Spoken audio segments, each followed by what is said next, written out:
Hello, guys. Hey, Michelle here with Michelle Beckner Family Wellness.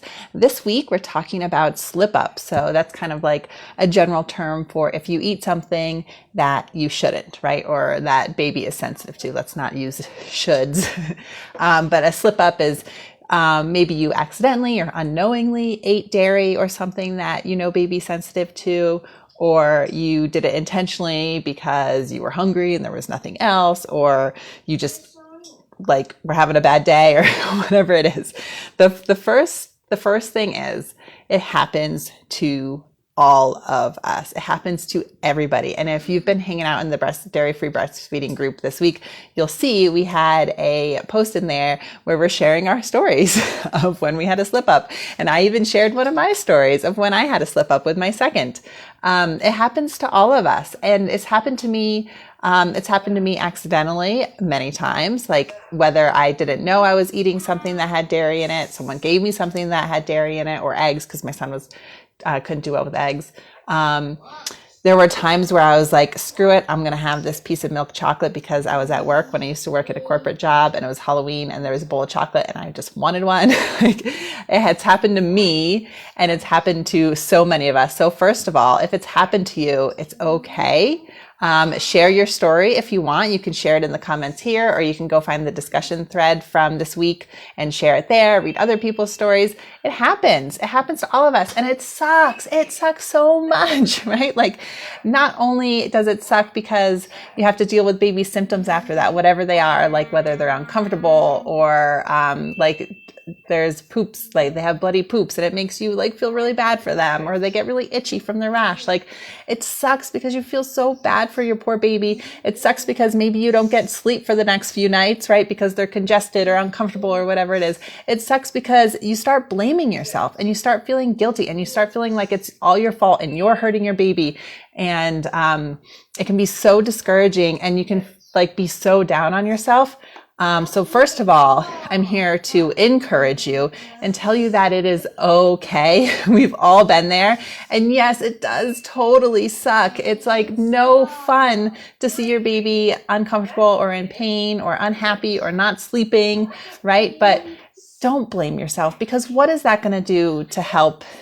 All you can do is move on from here. Whether you did it on purpose, like I've done before, or you've done it by accident, or maybe somebody else gave you something and you're blaming them, like that is not going to help you. And it's not going to help you move forward. It's just going to make you feel like crap, whether you're feeling like crap because you're blaming someone or you're feeling like crap because you're blaming yourself.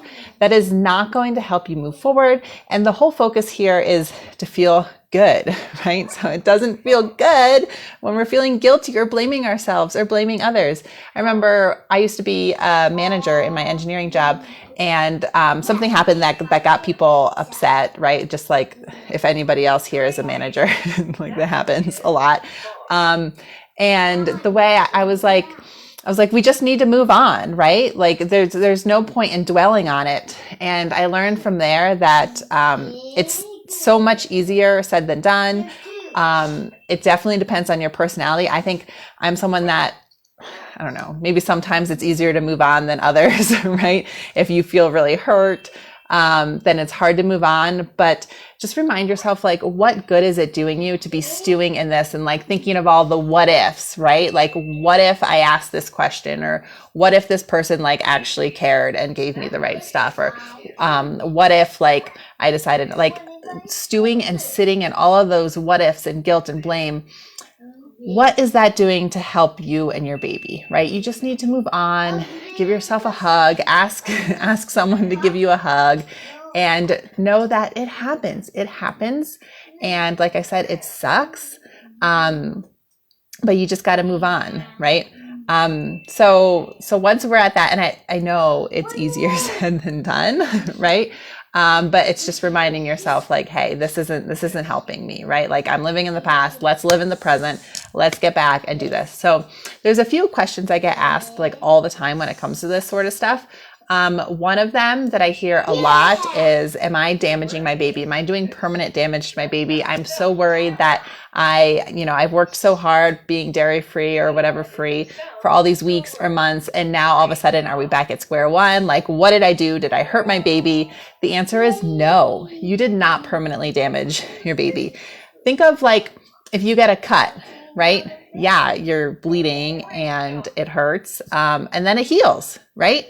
You burn yourself, like it hurts, your skin is damaged and it heals. It's the same thing. Like no matter what sort of symptoms your baby is dealing with, if you eat a food that causes their symptoms to flare up, the inflammation happens, right? They have their symptom flare, but then their body heals. Our bodies are resilient. They're made to heal themselves. They're amazing. They're absolutely amazing. They can heal themselves.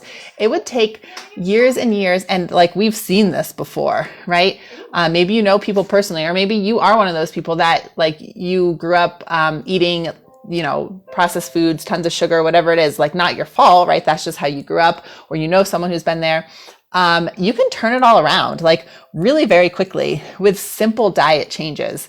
And that's like years and years of abuse to your body. And I'm not saying like you, but like a person, right? Like even an alcoholic, like, so they can turn themselves around by simple changes to their body, and their body heals themselves. Yes, after years and years and years of damage and treating your body horribly and eating the wrong things, you can develop like chronic diseases and things that like you need some more medical intervention on, or like some more, supplements or whatever, to support your body in healing. But your body is meant to heal itself. So your little baby, I know it feels like they are, right? They're so precious. They're so delicate. They're so sensitive, but their bodies are strong and their bodies are resilient, and they haven't had to put up with years and years of damage yet. So they can handle this, and it's okay. You're not permanently damaging your baby.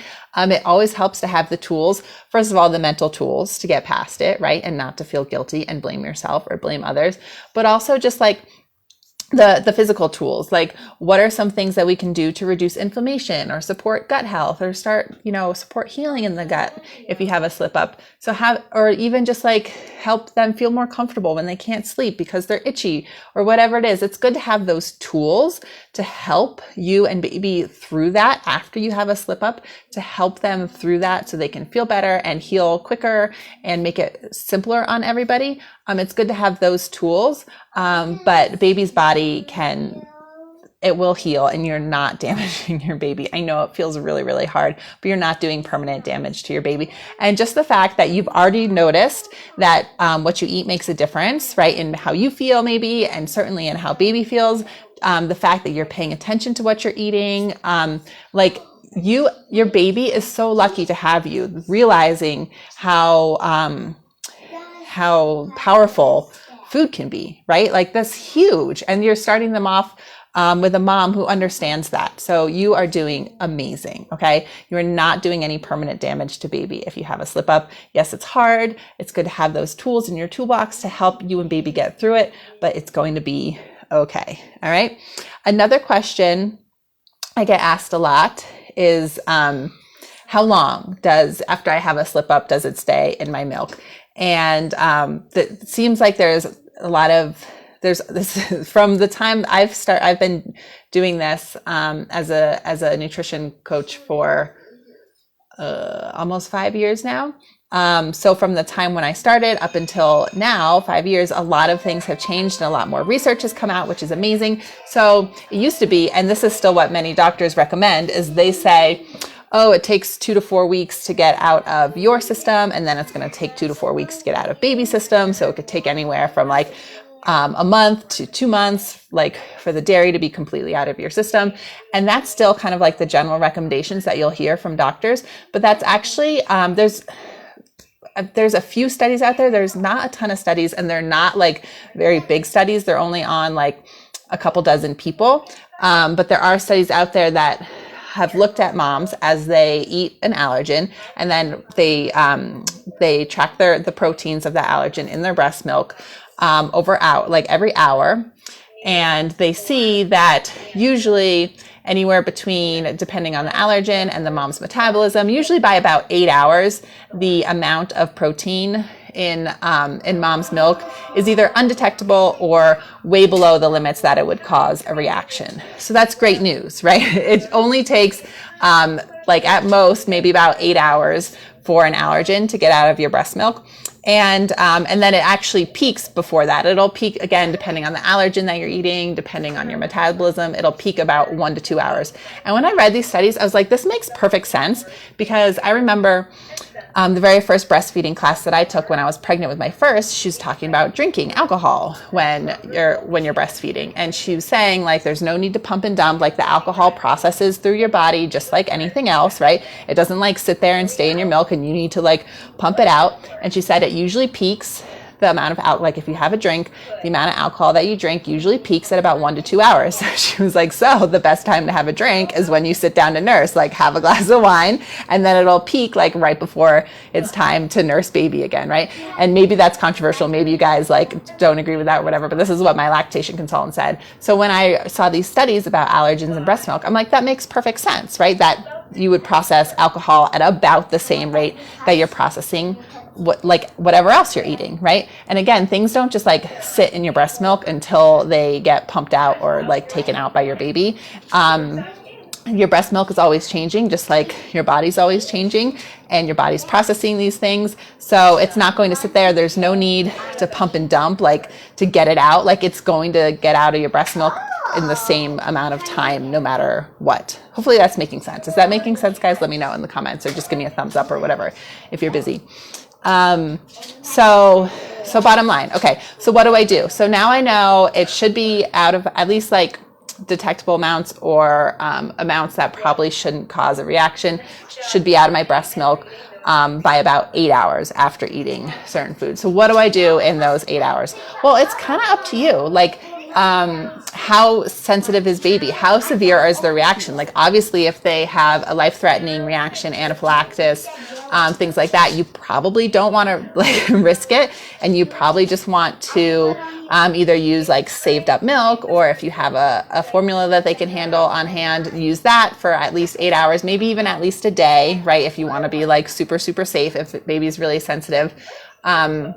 But otherwise, like, nurse through it, girl. Like if that feels right for you, right? If you feel like the symptoms, it's not worth it to nurse through it, or it makes you too nervous, or it makes you uncomfortable, or it's just easier for you, like, you know, I'll just pump and I already have breast milk stored up, or we already give formula sometimes.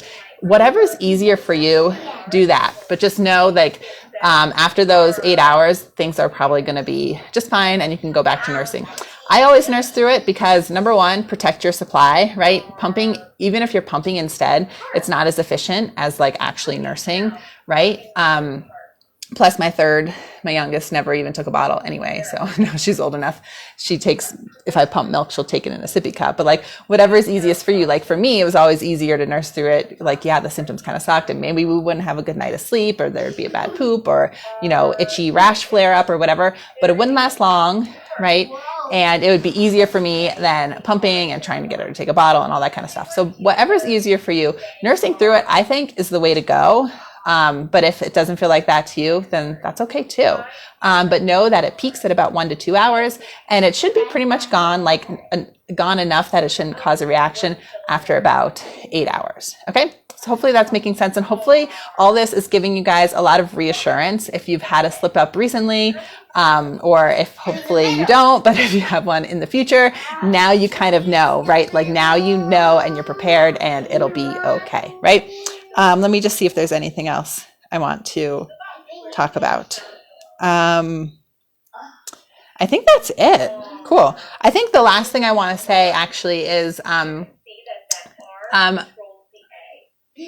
if you, that's what, sorry. I have wrote notes here. I'm like, what did I say? Like, what am I trying to say here? So if you are nursing through it, but you pump to, should have put my phone on, do not disturb, getting a phone call.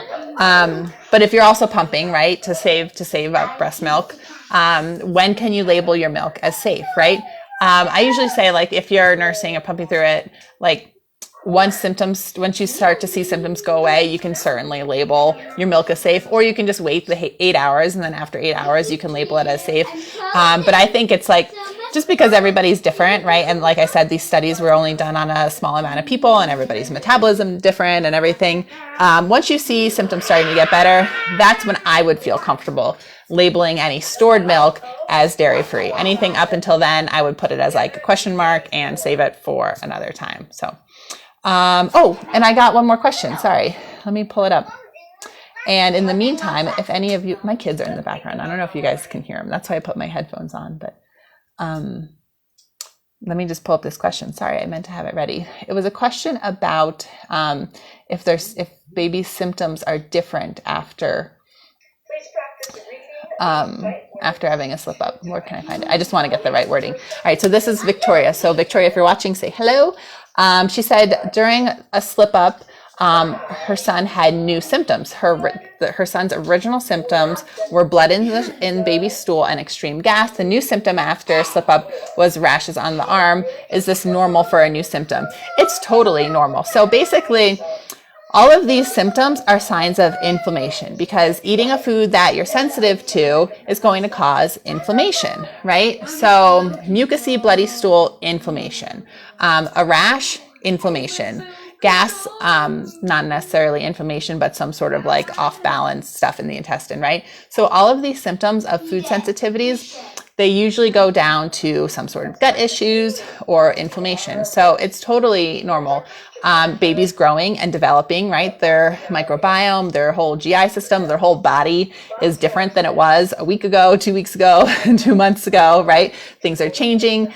So things are going to be different. So that's what I always say, like when I'm working with clients, when we're going back, a lot of times the people I work with, we work on reintroducing foods into their diet because they've eliminated way too many and they're not feeling good anymore. So I tell them, don't just look for the symptoms that you experienced to make you eliminate the food to begin with.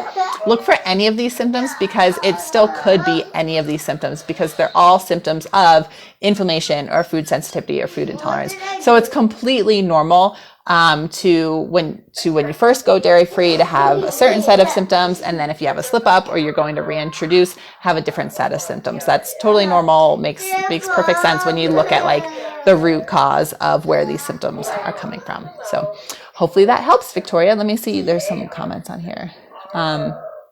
Okay, looks like Morgan had the same experience too. So, all right. Well, hopefully that was really helpful. Hopefully that gave you guys some encouragement. If you can think of any other questions you have about slip-ups, please let me know and I'll get back to you. And then share your slip-up stories. Head into the group and find this week's discussion topic and share a slip-up story so we can all have a little camaraderie and just feel better about it, because it happens to all of us, right? All right, so everybody have a great day. Keep your eye out, by the way. I have a really fun, exciting announcement tomorrow. So if you're on my email list, check your email tomorrow morning. Otherwise, head into the group tomorrow morning. And I have a really exciting announcement that I've been like wanting to tell you guys for a long time. So I'm super excited about it. So yeah, that's it. I'll see you guys next week. Bye.